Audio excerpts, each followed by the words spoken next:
John Carl. Mr. President, does it give you any pause to see this deal praised by Syrian dictator Assad as a great victory for Iran, and yet our closest ally in the Middle East calls it a mistake of historic proportions? Let me answer the question that you asked. It does not give me pause. Assad or others in Tehran may be trying to spin the deal. I do expect the debate to be based on facts and not speculation. There are legitimate, real concerns here. What is your preferred alternative? Some alternative to present. And I haven't heard that. Well, they too bear a responsibility. And that is to tell people what the better alternative is. You said under no circumstances should we relieve pressure. Yes, and I use the phrase as long as possible. That tells you that somebody's not paying attention. That undeclared site we're concerned about. We see something suspicious. For the fact that it may take 24 days to finally get access to the site. This is not something you hide in a closet. This is not something you put on a dolly and kind of wheel off somewhere. Carol Lee. I want to ask you about the arms and ballistic missile embargo. Why did you decide to agree to lift those, even with the 5 and 8 year duration? Under the terms of the original UN resolution, an agreement was arrived at that gave the international community assurance Iran didn't have a nuclear weapon.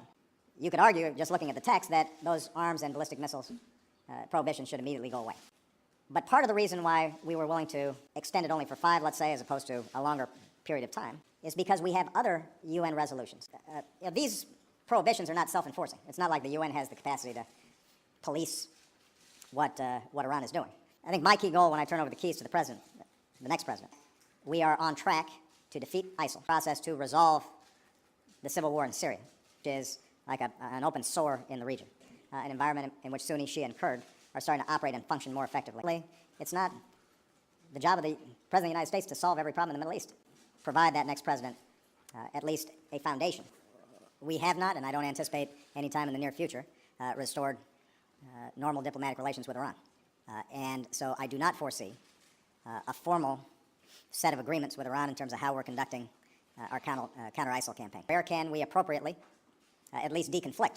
As you well know, there are 4 Americans in Iran, 3 held on trumped-up charges, according to your administration, 1 whereabouts unknown. Why you are content with all the fanfare around this deal to leave the conscience of this nation, the strength of this nation unaccounted for? And last week, the chairman of the Joint Chiefs of Staff said under no circumstances should there be any relief for Iran in terms of ballistic missiles or conventional weapons. It is perceived that that was a last-minute capitulation in these negotiations. Many in the Pentagon feel you've left the chairman of the Joint Chiefs of Staff hung out to dry. The notion that I'm content as I celebrate with American citizens languishing in Iranian jails?